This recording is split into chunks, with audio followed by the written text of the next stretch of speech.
So today, instead of looking at absolute values with equations, we're going to look at absolute values with inequalities. So the big thing is, you know, when we're doing absolute values, you have to have two answers, right? One's positive, one's negative. Okay? When we do the negative answer and we have an absolute value with an inequality, you have to switch the direction for the inequality when we have a negative answer. So that's the big difference from yesterday. To solve an absolute value inequality, you solve two related inequalities. The inequalities for less than and greater than inequalities are shown. Similar rules apply for greater than and equal to and less than and equal to. An absolute value inequality is an inequality that has one of the forms. Okay, so basically, what we're talking about here is we've got the absolute value. Hold on one second. All right, we've got the absolute value of x. The absolute value of x is greater than 5. Okay, well, we know that there are going to be two answers. What are the two answers going to be? 5 and negative 5, right? Here's the problem. When you've got an absolute value, it's x is greater than 5, x is less than negative 5. So we just switch our inequality sign when we're talking about a negative. Okay, now we're going to graph this on a number line. We've got negative 5, 4, 3, 2, 1, 0, 1, 2, 3, 4, 5. So we know we've got open or closed circles for these. Open because they're not underlined. X is greater than 5, so open circle, and the arrow points in the direction I need to point. The inequality sign points the direction the arrow needs to go. X is less than negative 5, so open circle over negative 5, and x is less than it. So this would be an and or an or statement. Or.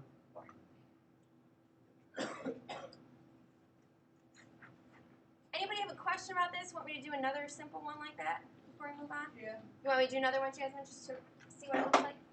Okay. Let me move this down. Okay, so what if we had the absolute value of x is greater than or equal to 2. So we know we're going to have x is greater than or equal to 2. X is perfect. Okay? And then we just graph it. We've got negative 2, negative 1, 0, 1, 2. We've got closed circles over them because they're underlined. So x is greater than 2, and x is less than or equal to negative 2. Good? Okay. Let's move on to one that's a little more complicated, but not much. All right. We've got the absolute value of x minus 4 is less than 3. So I'm going to have x minus 4 is less than 3. What else am I going to have? X minus 4 is greater than negative 3. So I'm just adding 4 to both sides. You guys like this better than graphing lines? Yeah? Add 4 to both sides. So x is less than 7. Add 4 to both sides. X is greater than 1. And we've got to graph it. 1, 2, 3, 4, 5, 6, 7. Are they going to be open or closed circles? Open because they're not underlined. So x is less than 7. So I point in the direction my inequality shows. And x is greater than 1. So what do we call this statement? And or? And. Because they point towards each other. You guys feeling pretty good about this? Yeah. Okay, let's try a couple more here.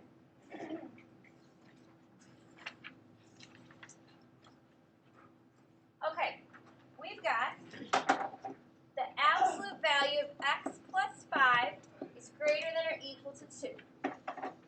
Is there anything on the outside of my absolute values? No, so we can right away split it. X plus 5 is greater than or equal to 2, and what's the other one? X plus 5 is less than or equal to 2. Beautiful. Okay, and then it's pretty simple, right? What are we going to do? Subtract 5. So x is greater than or equal to negative 3. Subtract 5.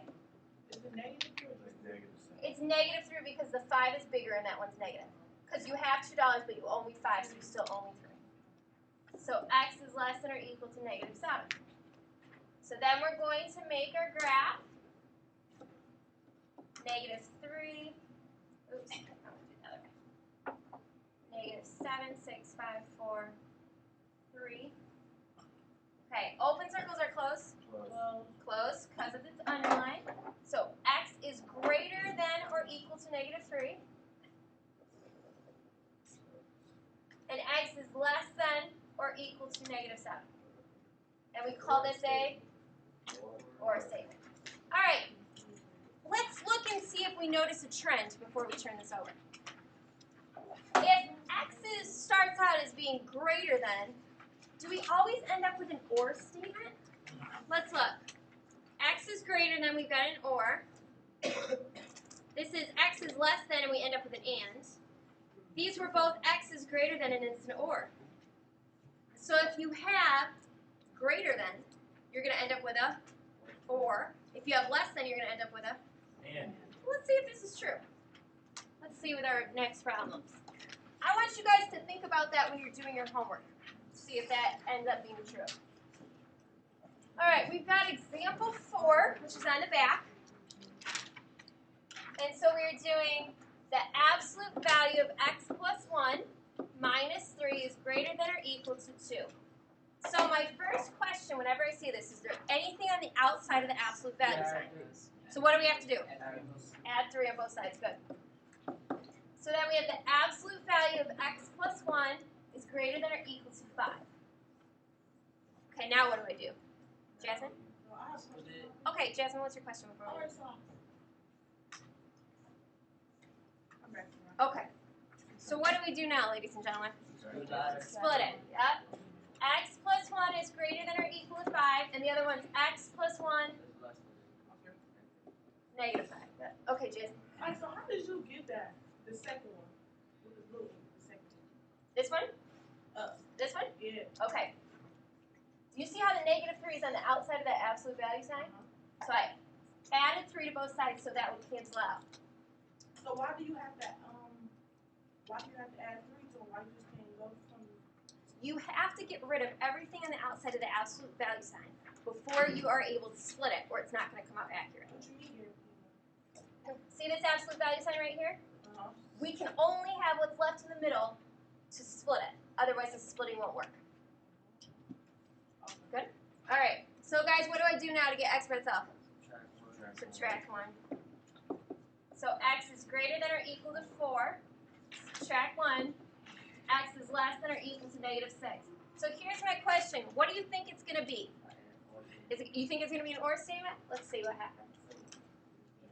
We think it's going to be an OR statement, so we start with negative 6, 5, 4, 3, 2, 1, 0. 1, 2, 3, 4. Open or close circles. Close because they're underlined. X is greater than or equal to 4.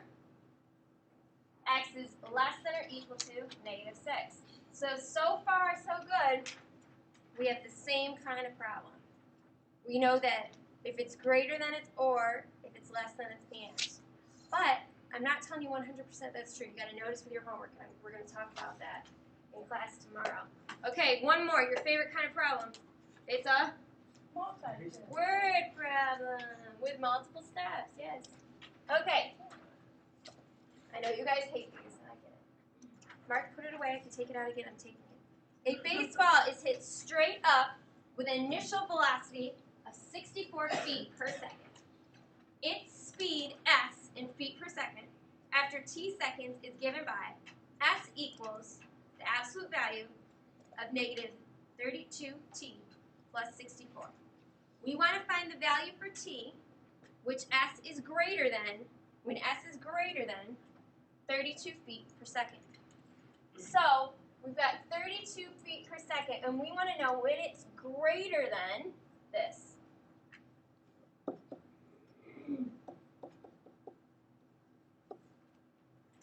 Okay. Is there anything on the outside of my absolute value sign? No. So now I can split it. 32 is greater than negative 32t plus 64. and negative 32 is less than negative 32t plus 64.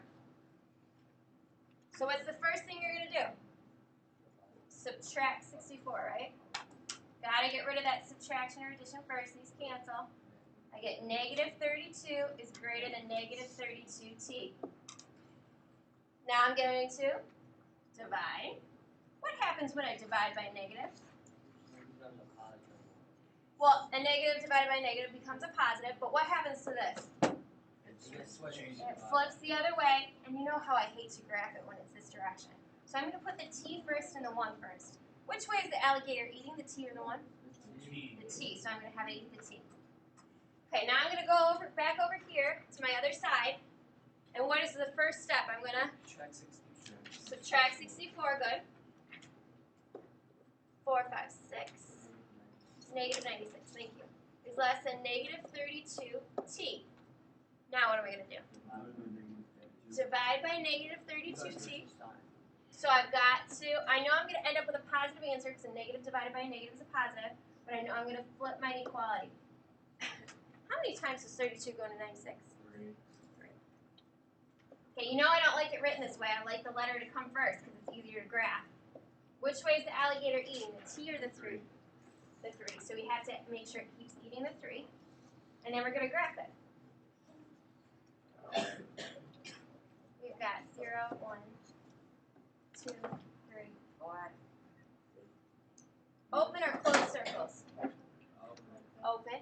T is greater than 1. And t is less than 3.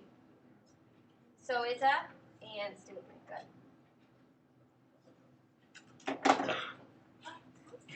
Yes, Jasmine. Alright, so how do you know when it's an and or? Okay, you know it's a or statement if they're pointing away from each other. And you know if it's an and statement if they're pointing towards each other. Okay? So it's when you graph it.